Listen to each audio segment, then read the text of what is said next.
in Clstr Park. All that day, when the wild geese played with the fox, the boy lay down and slept in a deserted squirrel nest. When he awoke, along towards evening, he felt very uneasy. Well now, I shall soon be sent home again. Then I'll have to exhibit myself before father and mother, thought he. But when he looked up and saw the wild geese who lay and bathed in Vom Lake, not one of them said a word about his going. They probably think the white one is too tired to travel home with me tonight, thought the boy. The next morning, the geese were awake at daybreak, long before sunrise. Now the boy felt sure that he'd have to go home. But, curiously enough, both he and the white goosey gander were permitted to follow the wild ones on their morning tour. The boy couldn't comprehend the reason for the delay, but he figured it out in this way, that the wild geese did not care to send the goosey gander on such a long journey until they had both eaten their fill. Come what might, he was only glad for every moment that should pass before he must face his parents. The wild geese traveled over Ovid's Clstr estate, which was situated in a beautiful park east of the lake, and looked very imposing with its great castle, its well-planned court surrounded by low walls and pavilions, its fine old-time garden with covered arbors, streams and fountains, its wonderful trees, trim bushes, and its evenly mowed lawns with their beds of beautiful spring flowers. When the wild geese rode over the estate in the early morning hour, there was no human being about. When they had carefully assured themselves of this, they lowered themselves towards the dog kennel and shouted, "What kind of little hut is this? What kind of little hut is this?" Instantly the dog came out of his kennel, furiously angry, and barked at the air. "Do you call this a hut, you tramps? Can't you see that it is a great stone castle? Can't you see what a fine terrace is, and what a lot of pretty walls and windows and great doors it has? Bow, wow, wow, wow, wow! Don't you see the grounds? Can't you see the garden? Can't you see the conservatories? Can't you see the marble statues? You call this a hut, do you? Do huts have parks with beech groves and hazel bushes and trailing vines and oak trees and firs and hunting grounds filled with game? Wow, wow, wow! Do you call this a hut? Have you seen huts with so many outhouses around them that they look like a whole village? You must know a lot of huts that have their own church and their own parsonage, and that rule over the district and the peasant homes and the neighboring farms and barracks. Wow, wow, wow! Do you call this a hut? To this hut belongs the richest possessions in Skane, you beggars! You can't see a bit of land from where you hang in the clouds that does not obey commands from this hut. Wow, wow, wow!" All this the dog managed to cry out in one breath, and the wild geese flew back and forth over the estate and listened to him until he was winded. But then they cried, "What are you so mad about? We didn't ask about the castle. We only wanted to know about your kennel, stupid." When the boy had heard this joke, he laughed. Then a thought stole on him, which made him at once serious. Think of how many of these amusing things you would hear if you could go with these wild geese through the whole country, all the way up to Lapland, said he to himself. And just now, when you were in such a bad fix, a trip like that would be the best thing you could hit upon. The wild geese traveled to one of the wide fields east of the estate to eat grassroot, and they kept this up for hours. In the meantime, the boy wandered in the great park which bordered the field.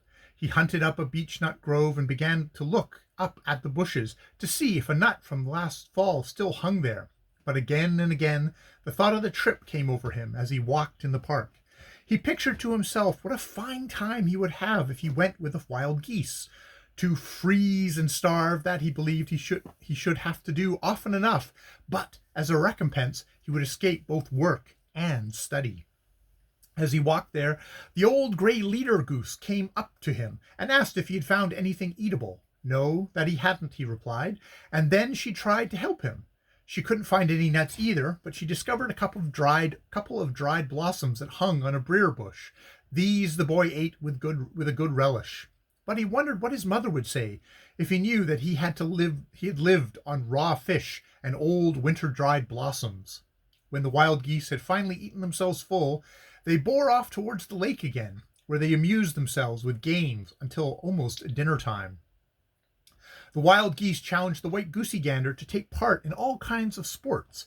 They had swimming races, running races, and flying races with him.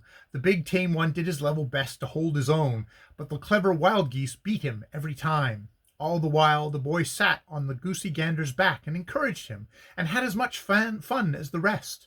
They laughed and screamed and cackled, and it was remarkable that the people on the estate didn't hear them.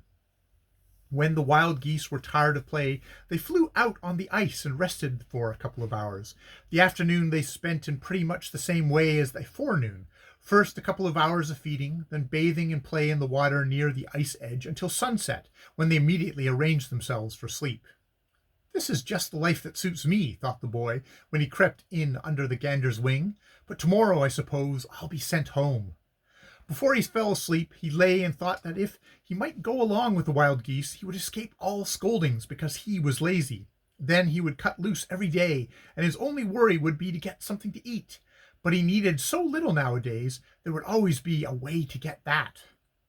So he pictured the whole scene to himself, what he should see, all the adventures he would be in on. Yes, it would be something different from the wear and tear at home. If I could only go with the wild geese on their travels, I shouldn't grieve because I'd been transformed, thought the boy. He wasn't afraid of anything, except being sent home. But not even on Wednesday did the geese say anything to him about going. That day passed in the same way as Tuesday, and the boy grew more and more content with the outdoor life. He thought that he had the lovely Ovid Clstr Park, which was as large as a forest, all to himself, and he wasn't anxious to go back to the stuffy cabin and little patch of ground there at home. On Wednesday he believed that the wild geese thought of keeping him with him, but on Thursday he lost hope again. Thursday began just like any other days. The geese fed on the broad meadows, and the boy hunted for food in the park. After a while, Akka came to him and asked if he had found anything to eat. No, he had not. And then she looked up a dry caraway herb that had kept all its tiny seeds intact. When the boy had eaten, Akka said that she thought he ran around the park altogether too recklessly. She wondered if he knew how many enemies he had to guard against, he who was so little. No, he didn't know anything at all about that. Then Akka began to enumerate them for him. Whenever he walked in the park, she said, that he must look out for the fox and the marten. When he came to the shore of the lake, he must think of the otters. As he sat on the stone wall, he must not forget the weasels who could creep through the smallest holes. And if he wished to lie down and sleep on a pile of leaves, he must first find out if the adders were not sleeping in their winter sleep in the same pile. As soon as he came out in the open field, he should keep an eye out for hawks and buzzards, for eagles and falcons that soared in the air. In the bramble bush he could be captured by the sparrowhawks, magpies, and crows, and crows were found everywhere, and in these he must place any too much confidence. As soon as it was dusk, he must keep his ears open and listen for the big owls who flew along with such soundless wing strokes that they could come right up to him before he was aware of their presence. When the boy had heard that there were so many who were after his life, he thought it would be simply impossible for him to escape. He was not particularly afraid to die, but he didn't like the idea of being eaten up. So he asked Akka what he could do to protect himself from the carnivorous animals. Akka answered at once that the boy should try to get on good terms with all the smallest animals in the woods and fields, with the squirrel folk and the hare family, with bullfinches and the titmice, and the woodpeckers and larks. If he made friends with them, they could warn him against dangers, find hiding places for him, and protect him. But later in the day, when the boy tried to profit by this counsel and turned to Cyril Squirrel to ask him for his protection, it was evident that he did not care to help him. "You surely can't expect anything from me or the rest of the small animals," said Cyril. "You don't think we know that you are Niles the goose boy who tore down the swallow's nest last year, crushed the starling eggs, threw baby crows in the marl ditch, caught thrushes in snares, and put squirrels in cages?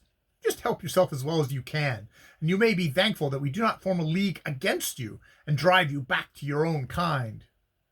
This was just the sort of answer the small boy would not have let go unpunished in the days when he was Niles the goose boy. But now he was only fearful lest the wild geese, too, had found out how wicked he could be. He had been so anxious for fear that he wouldn't be permitted to stay with the wild geese that he hadn't dared to get into the least mischief since he had joined their company. It was true that he didn't have the power to do much harm now, but, little as he was, he could have destroyed many birds' nests and crushed many eggs if he had been in a mind to. Now he had been good. He hadn't pulled a feather from a goose wing or given anyone a rude answer, and every morning he called upon Akka, he had always removed his when he called upon Akka, he always removed his cap and bowed. All day Thursday he thought it was surely on account of his wickedness that the wild geese did not care to take him along up to Lapland. And in the evening, when he heard that Cyril Squirrel's wife had been stolen and her children were starving to death, he made up his mind to help them. And we've already been told how well he succeeded. When the boy came into the park on Friday, he heard the bullfinches sing in every bush of how Cyril Squirrel's wife had been carried away from her children by cruel robbers, and how Niles, the goose boy, had risked his life among human beings and taken the little squirrel children to her. And who is so honored in Ovid's Clstr Park as Thumbletot? Sang the bullfish. He whom all feared when he was Niles the goose boy. Cyril Squirrel will give him nuts. The poor hares are going to play with him. The small wild animals will carry him on their backs and fly away with him when Smear Fox approaches. The titmice are going to warn him against the hawk, and the finches and larks will sing of his valor. The boy was absolutely certain that both Akka and the wild geese had heard all this, but still Friday passed, and not one word did they say about his remaining with them. Until Saturday, the wild geese fed in the fields around Ovid, undisturbed by Smear Fox. But on Saturday morning, when they came out in the meadow, he lay in wait for them and chased them from one field to another, and they were not allowed to eat in peace. When Akka understood that he didn't intend to leave them in peace, she came to a decision quickly, raised herself into the air, and flew with her flock several miles away over Fars Plains and Wndrfl's hills. They did not stop before they had arrived in the district of Vitskovle. But at Vitskovle, the goosey gander was stolen, and how it happened has already been related. If the boy had not used all his powers to help him, he would have never again been found. On Saturday evening, as the boy had come back to Vom Lake with the goosey gander, he thought that he had done a good day's work, and he speculated a good deal on what Akka and the wild geese would say to him. The wild geese were not at all sparing in their praises, but they did not say the word he was longing to hear. Then Sunday came again. A whole week had gone by since the boy had been bewitched, and he was still just as little.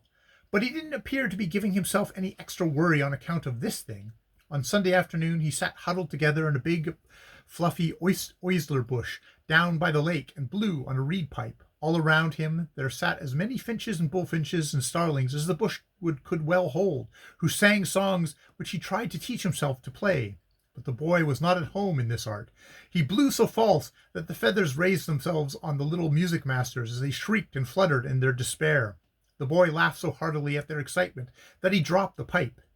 He began once again, and that went just as badly. Then all the little birds wailed, "Today you play worse than usual, Thimbletot. You don't make one true note. Where are your thoughts, Thimbletot?" "They are elsewhere," said the boy, and this was true. He sat there and pondered how long he would be allowed to remain with the wild geese, or if he should be sent home, perhaps today.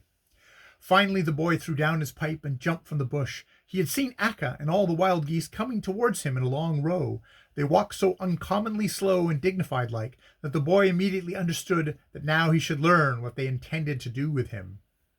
When they stopped at last, Akka said, "You may well have reasons to wonder at me, Thimbletot, who have not said thanks to you for saving me from Smear Fox, but I am one of those who would rather give thanks by deeds than words. I've sent word to the elf that bewitched you. At first he didn't want to hear anything about curing you, but I've sent messages upon message to him, and told him how well you have conducted yourself among us. He greets you, and says that as soon as you turn back home, you shall be human again." But think of it! Just as happy as the boy had been when the wild geese began to speak, just that miserable was he when they'd finished. He didn't say a word, but turned away and wept.